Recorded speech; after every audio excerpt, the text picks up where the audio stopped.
Start. Hello, I'm Dr. Madhavi, Vijay Scanning Center, Medcell. So సాధారణంగా patients పాప ఎప్పుడు కదులుతుంది అని అడుగుతుంటారు.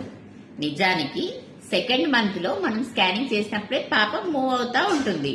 కానీ అది మీకు తెలియదు, ఎందుకంటే పల్సగా ఉంటుంది కాబట్టి మనకి పైకి తెలియదు. కొంతమంది 2వ నెలలో 3వ నెలలో కూడా కదులుతుంది అంటారు. మరి అదేంటి? అది పేగులు కదులుతుంది, అంటే బబుల్స్ మూవ్ అవుతుంటే వాళ్ళు బేబీ అని కొంతమంది ప్రైమీస్ అనుకుంటారు. సో మదర్ కి పైకి పర్సీవ్ అవడానికి క్విక్కెనింగ్ అంటాము. బేబీ కదులుతూనే ఉంటుంది, కానీ 5 months కి కొంచెం 500 grams వెయిట్ ఉంటుంది కాబట్టి వాళ్ళకి తెలుస్తుంది.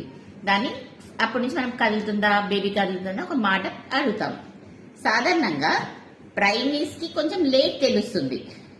అదే మల్టీస్ అంటే సెకండ్ గ్రావిడా థర్డ్ గ్రావిడా వాళ్ళకి కొంచెం అలవాటు ఉంటుంది కాబట్టి ఆ బేబీ మూమెంట్ ని తొందరగా గుర్తుపట్టి 5 months లో కదులుతుందని చెప్తారు.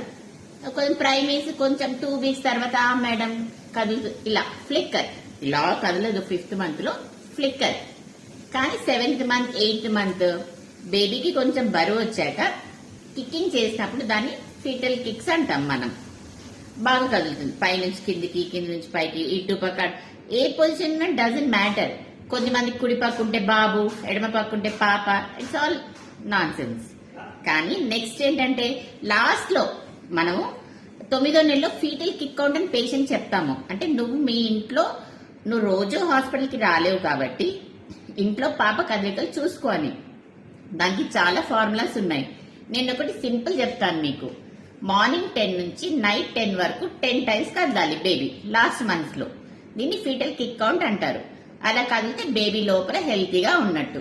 లేదు బేబీకి ఏదో జ్వరం వచ్చింది, వాటర్ తగ్గింది, వెయిట్ తగ్గిపోతుంది అంటే కొంచెం తక్కువ కదులుతుంది, అప్పుడు మీరు మా దగ్గరికి వస్తే మేము ఎన్ఎస్సి గాని డాప్లర్ గాని పరీక్షలు చేసి ఇవాల్యుయేట్ చేస్తాం.